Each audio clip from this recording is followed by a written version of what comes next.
Hello दोस्तों, तो एक बार फिर स्वागत है आप लोगों का पीके स्टडी में। अब हम करने वाले हैं प्रैक्टिस सेट 5 का रिवीजन। जैसा कि आप लोग जानते हैं, हम आरआरबी एनटीपीसी के प्रैक्टिस सेट का रिवीजन कर रहे हैं और आप लोगों को फ्री हैंड रिटन नोट भी मिल रही है।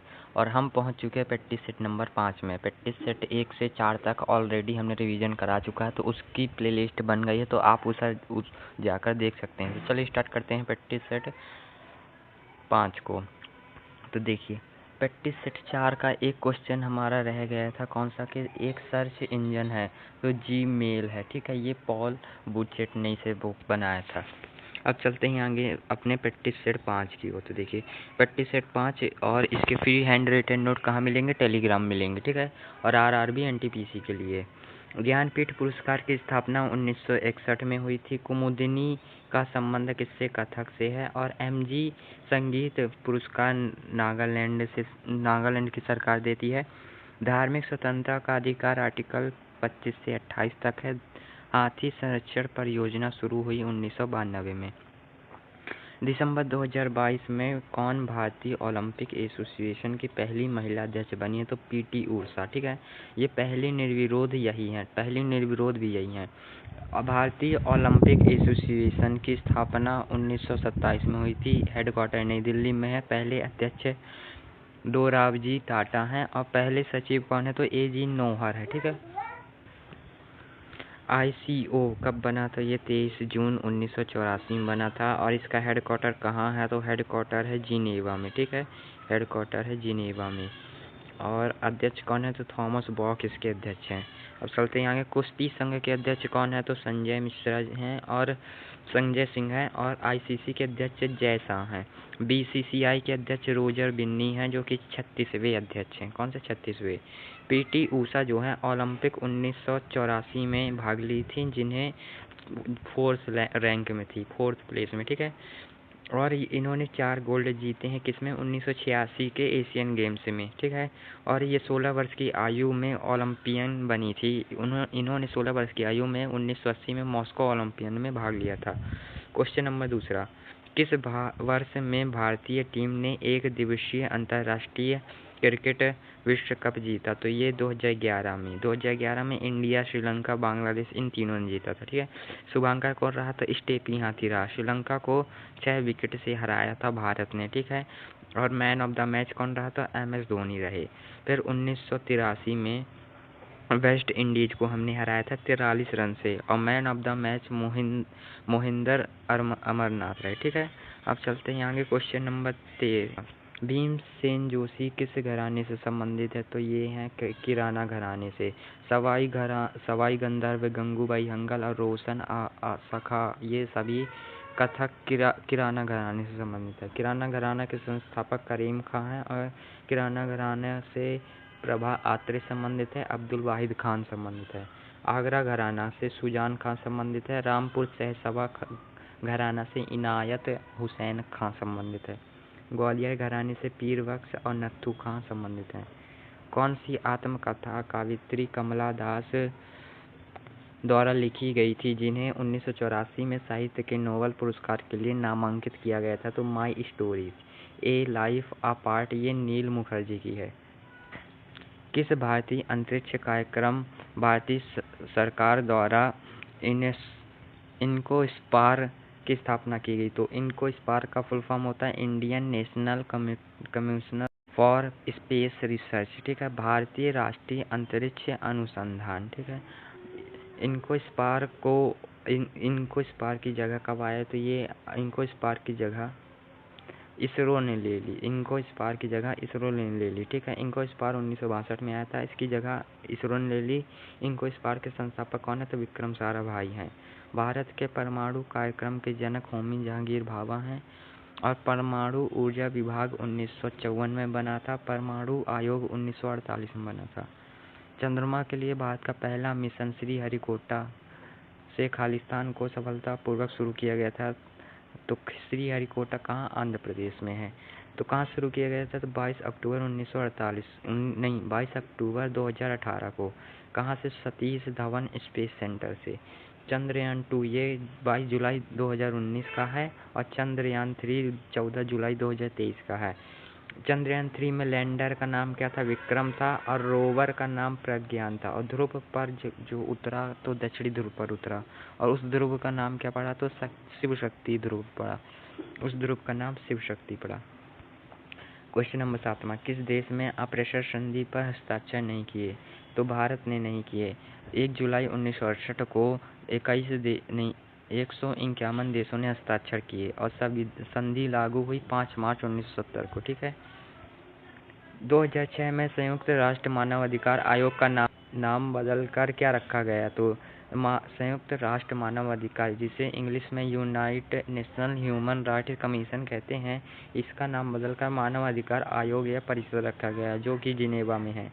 यूएन द्वारा मानवाधिकार की घोषणा 10 दिसंबर 1948 को हुई थी और यूएन द्वारा मानवाधिकार उच्चायुक्त को स्थापित किया गया था 20 दिसंबर 1993 को। एनएचआरसी की 1993 में हुई थी। एनएचआरसी में 13 सदस्य होते हैं, एक अध्यक्ष होता है, 5 पूर्णकालिक सदस्य होते हैं और 7 पदेन सदस्य होते हैं। ठीक है। एनएचआरसी का हेडक्वार्टर नई दिल्ली में है। ये किस मंत्रालय के अधीन आता है? गृह मंत्रालय के। तो एनएचआरसी के प्रथम अध्यक्ष कौन है? तो रंगराज मिश्रा हैं। और वर्तमान अध्यक्ष कौन है? तो वी रामा सुब्रमण्यम है। डीपीएसपी का हिस्सा नहीं है। तो भारत के सभी लोगों के बीच सदैव भाईचारे की भावना, ये मौलिक कर्तव्य। ठीक है। अनुच्छेद 48 अनुच्छेद 48A पर्यावरण का संरक्षण करता है और ये ए कब जोड़ा गया? 42वें संविधान संशोधन 1976 से। आर्टिकल 48 ये कृषि पशुपालन को बताता है। आर्टिकल 49 राष्ट्रीय महत्वपूर्ण स्मारक को, और आर्टिकल 51 अंतर्राष्ट्रीय शांति को बताता है। चलते क्वेश्चन नंबर 11 की ओर। देखिए, किस अनुच्छेद में भारत की संप्रभुता, एकता, अखंडता को बनाए रखना और उसकी रक्षा करने पर जोर दिया? तो आर्टिकल 51A में है, 51A में। ठीक है। राष्ट्रपति के चुनाव में भाग लेता है तो संसद के दोनों सदनों और राज्यों के विधानसभाओं के निर्वाचित सदस्य भाग लेते हैं। ठीक है। अगर फ्रेंड्स आप लोगों को आर्टिकल अच्छे से पढ़ने हो तो आप लोग इस वीडियो को देख लीजिए। इसमें आप लोग की सभी अनुसूचियाँ कंप्लीट हो जाएंगी और सभी अनुच्छेद इसमें मैंने 1 से लेकर 360 अनुच्छेद तक पढ़ाए हैं। तो इस वीडियो को जाकर जरूर देख लीजिएगा। इसका लिंक मैं डिस्क्रिप्शन में डाल दूंगा। ठीक है। Question number 13। ठीक है। 1560 ईस्वी के पश्चात अकबर का पहला अंतिम विजय अभियान कौन सा था? तो अकबर का शासनकाल 1556 से 1605 तक था। तो अंतिम अभियान मालवा और असीरगढ़ का था। मालवा उनका 1960 में था और असीरगढ़ का 1601 में था।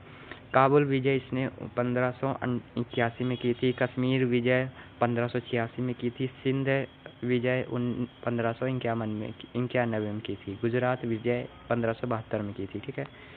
अकबर के शासनकाल में पुस्तक का अनुवाद the Razmnama book of war के रूप में किया गया था। तो ये महाभारत का किया गया था। इसे फारसी भाषा में लिखा गया था। ठीक है। इसी के समय रामायण को कादिर बादयूनी ने फारसी भाषा में लिखा था और पंचतंत्र को काबुल फजल ने लिखा था। और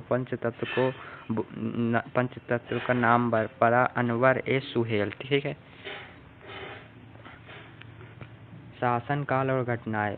1564 में जजिया कर था और 1562 में दास प्रथा उन्मूलन और 1563 में तीर्थ यात्रा कर हटाया था। ठीक है। 1575 में इबादत खाना की स्थापना हुई थी। 1579 में हजरत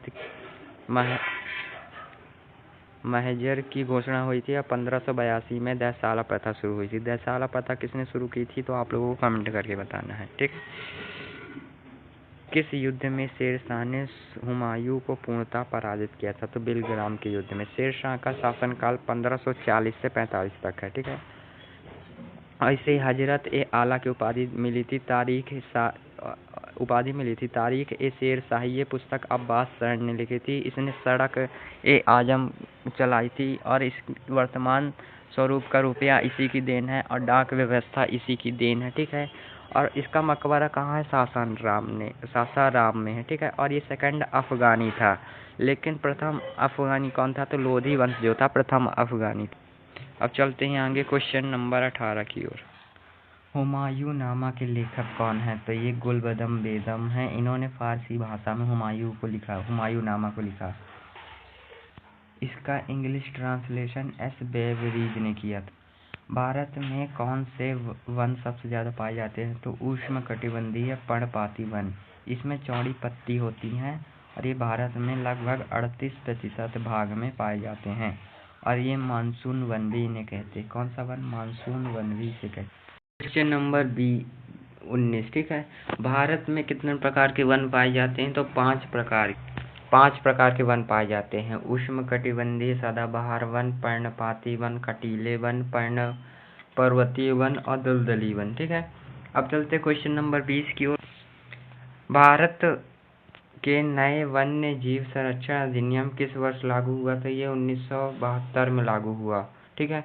भारतीय वन अधिनियम 1927 का है। वन संरक्षण अधिनियम 1980 का है। जल प्रदूषक निवारक अधिनियम 1934 का है, एक्ट है ये, ठीक है। और वायु प्रदूषण 1981 का है। जैव विविधता अधिनियम 2002 का है। पर्यावरण संरक्षण अधिनियम 1986 का है। इसे छाता एक्ट भी कहते हैं। और ध्वनि प्रदूषण 2000 का है। केंद्र सरकार द्वारा राष्ट्रीय स्वच्छ वायु कार्यक्रम किस वर्ष शुरू किया गया? तो 2019 में। राष्ट्रीय जल आपूर्ति एवं स्वच्छ कार्यक्रम 1954 में शुरू किया गया। जल जीवन मिशन 2019 का है। केंद्रीय ग्रामीण स्वच्छ कार्यक्रम 1986 का है। स्वच्छ भारत अभियान 2014 का है। और स्वच्छ भारत अभियान 2.0 2021। फ्लैगशिप सागरमाला कार्यक्रम की तटीय गोदी स्कीम के अंतर्गत परियोजना कितने राज्यों में फैली है? तो 8 राज्यों में।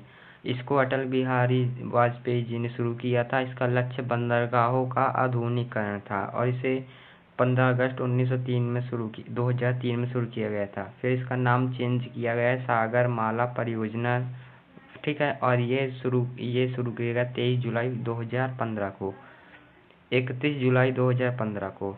ये किस मंत्रालय के अधीन आता है? तो निर्वहन मंत्रालय के अधीन आता है, ठीक है। चलते हैं आगे क्वेश्चन नंबर 23।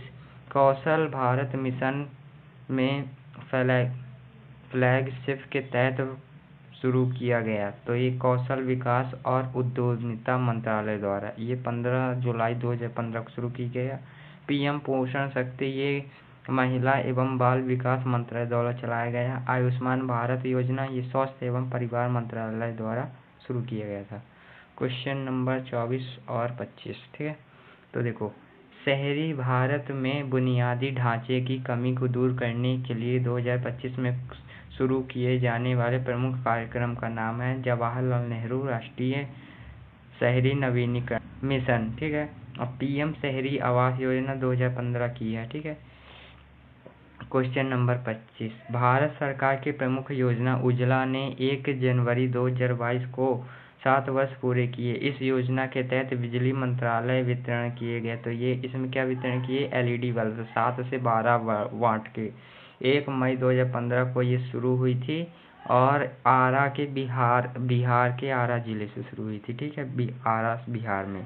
तो फ्रेंड्स, इसी वीडियो में इतना ही। इसमें हमने प्रैक्टिस सेट 5 को पूरी तरह से रिवीजन कर लिया है और आप लोगों को हैंड रिटन नोट टेलीग्राम मिल जाएंगे। तो मिलते हैं नेक्स्ट प्रैक्टिस सेट के साथ। तो पढ़ते रहिए और चैनल को जरूर सब्सक्राइब कर दीजिएगा।